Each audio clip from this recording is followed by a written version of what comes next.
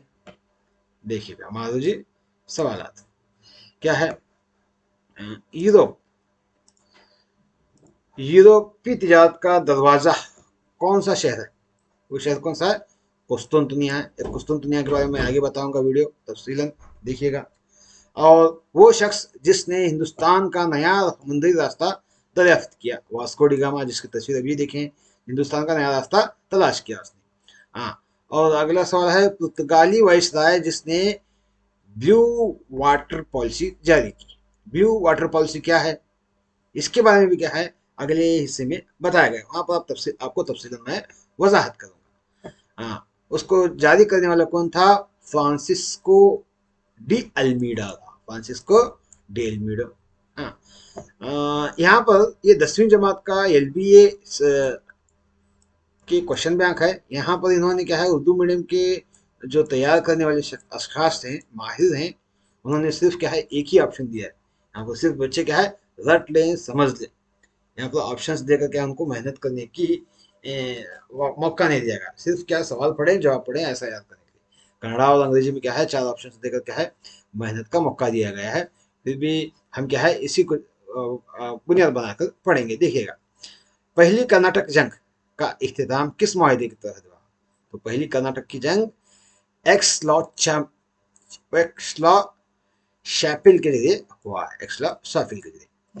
वो मुगल बादशाह जिसने अंग्रेजों को बंगाल में आज़ादाना तिजारत की इजाज़त दी, आज़ादाना तिजारत की इजाज़त देने वाला बादशाह, जिसका नाम क्या है?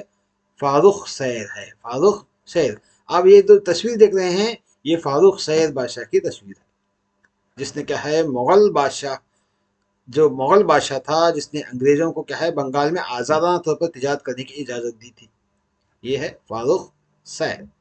हाँ, तो ये क्या है मल्टीपल चॉइस क्वेश्चंस के सवाल हो गए। और थोड़े आपके सामने पेश करता हूँ जो क्या है यहाँ पर बहुत ही अहम सवाल हैं जो CT, TT और 10वीं जमात के सालाना इम्तिहान में भी पूछे जा सकते हैं। देखिएगा सवाल क्या है, हिंदुस्तान और यूरोप के दरमियान आबी रास्ते किसने दरियाफ्त किए? हिंदुस्तान और यूरोप के दरमियान, यानी सवाल को देखिएगा, वास्को डी गामा के जवाब तो वास्को डी गामा है, हम जानते हैं। तो इसी के ऊपर मुनस्सर सवाल कितना अलग तरीके से पूछा गया है, इस तरह से भी पूछ सकते हैं, याद रखिएगा। जिसने नीले आबी पॉलिसी को जारी किया, नून नहीं आता है, नीली आबी पॉलिसी को जारी करने वाला वो शख्स कौन था? फ्रांसिस्को अल्मीडो था। वो ताजिर जिन्होंने यूरोपीय ममालिक के साथ तिजारत पर अजारादारी कायम की, यूरोपीय ममालिक के साथ अजारादारी कायम करने वाले ममालिक, वो ताजिर कौन था? उस ताजिर का नाम, इटली के ताजिर थे वो ताजिर कहाँ के थे? इटली के रहने वाले। कुस्तुनतुनिया का शहर 1453 में किस कौम के लोगों ने फतह किया? वो क्या है तुर्की उस्मानी तुर्कों ने फतह किया। शायद आपने सुना होगा, वीडियोस भी देखा होगा, अर्तगल गाजी, उस्मान गाजी, कुरलस उस्मान के बारे में। तो वही कौम है जो क्या है कुस्तुनतुनिया पर कब्जा करी, जो 1453 ईस्वी में। उस कुस्तुनतुनिया के बारे में, वो कैसे कब्जा हुआ, उसके बारे में तफसीलन आगे बताऊंगा मैं। देखिएगा, कुस्तुनतुनिया को यूरोपीय तिजारत का बाबुल दाखिला कहा जाता है। क्यों बाबुल दाखिला क्यों कहा जाता था? क्योंकि ये बैनुल अक़वामी तिजारत का मरकज था, बैनुल अक़वामी तिजारत का मरकज। बैनुल अक़वामी तिजारत का मरकज क्यों था, आगे इसी वीडियो में आगे तफसीलन बताऊंगा। देखिएगा, बैनुल अक़वामी तिजारत का बाबुल दाखिले के तौर पर जाने जाने वाला मुल्क कौन सा था? वो कुस्तुनतुनिया था। किस माहिदे के तहत तीसरी कर्नाटक की जंग का खात्मा हुआ? तीसरी कर्नाटक की जंग का खात्मा पेरिस माहिदे के तहत हुआ। और बक्सर जंग कब लड़ी गई? बक्सर जंग क्या है 1764 ईस्वी में बंगाल में लड़ी गई। और इसी तरह बंगाल में दोहरी हुकूमत का निज़ाम किसने राइज किया? उसका नाम है रॉबर्ट क्लाइव ने राइज किया, रॉबर्ट क्लाइव। हाँ हाँ। तो उसके बाद उसी तरह देखिएगा, पहली कर्नाटक की जंग डैश माहिदे के तहत खत्म। ये तीसरी कर्नाटक की जंग पेरिस माहिदे के तहत, पहली कर्नाटक की जंग एक्स लॉ चैपल माहिदे के तहत खत्म हो गई, एक्स लॉ चैपल माहिदे के तहत। हिंदुस्तान में फ्रांसीसी दारुल हुकूमत का मरकज कौन सा था? फ्रांसीसियों का पांडिचेरी था।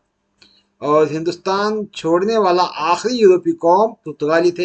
ये याद रखिएगा, पुर्तगाली ही पहले भी हैं और सबसे आखिरी जाने वाले, हिंदुस्तान को आने वाली सबसे पहली यूरोपीय कौम पुर्तगाली है और आखिर में जाने वाली भी कौम ही पुर्तगाली है। क्योंकि आज़ादी के बाद भी 1961 शायद, आज़ादी के बाद भी कई दिनों तक इनका कब्जा गोवा पर था। गोवा में अपनी आज़ादारी हासिल की थी उन्होंने, बाद में क्या हिंदुस्तान को छोड़कर चले गए।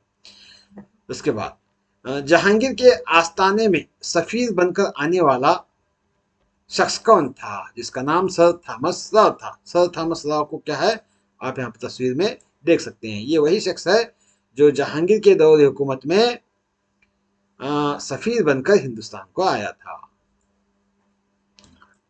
अगला सवाल देखिए, हिंदुस्तान में पुर्तगाली सल्तनत का हकीकी बानी कौन है? पुर्तगाली सल्तनत का हकीकी बानी अल्फानोस डी अल्बुकर्क, अल्फानो डी अल्बुकर्क है।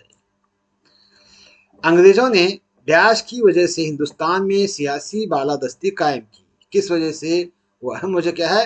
तिजारती मुफाद को बरकरार रखने के लिए क्या उन्होंने हिंदुस्तान में बालादस्ती हासिल की।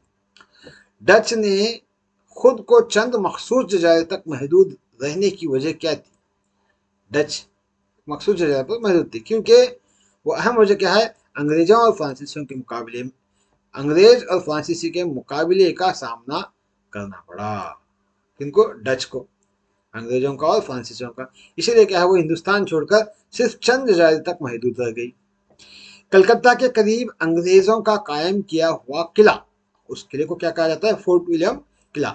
इसी किले की वजह से क्या है, सिराजुद्दौला और अंग्रेजों के दरमियान जंगे प्लासी हुई।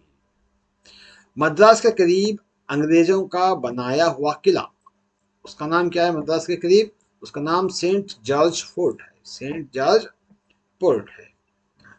तमिलनाडु का मगरबी हिस्सा, तमिलनाडु का मगरबी हिस्सा क्या कहलाता है? तमिलनाडु का मगरबी हिस्सा क्या कहलाता है, सवाल है। तो देखिएगा, वो क्या है? कर्नाटक इलाका कहलाता है। क्या कहलाता है? कर्नाटक। अब दो जुमले में है, तो इन दो जुमलों के बारे में थोड़ा देखिएगा।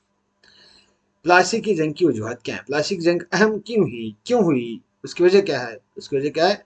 दस्तक का गलत इस्तेमाल था और बगैर इजाज़त के किले की मुरम्मत करना था और सियाकोटी की का अलमिया था, सियाकोटी का अलमिया। तो दस्तक के बारे में भी आपको पता है। दस्तक यानी ऐसा कानून जारी किया गया था अंग्रेजों के दौर में, हिंदुस्तान के ताजिर हुकूमत को टैक्स देना था और अंग्रेज उस टैक्स से बरी हो गए थे, जिससे क्या है, दस्तक का गलत इस्तेमाल होने लगा। और उसी के बाद और एक है बगैर इजाज़त के किले की मरम्मत करना, यानी अंग्रेजों ने क्या है, अपनी किले की मरम्मत करने के लिए हिंदुस्तानी हुक्मरानों की इजाज़त नहीं ली। उनकी इजाज़त क्या है, नहीं ली। बगैर इजाज़त की क्या है, उन्होंने अपने किलों की मरम्मत करने लगे। इस वजह से क्या है, सिराजुद्दौला उनके खिलाफ भड़क उठा और जंग का ऐलान कर दिया। और एक तीसरा वजह क्या है, सियाह कोटी का अलमिया। क्या है सियाह कोटी का अलमिया?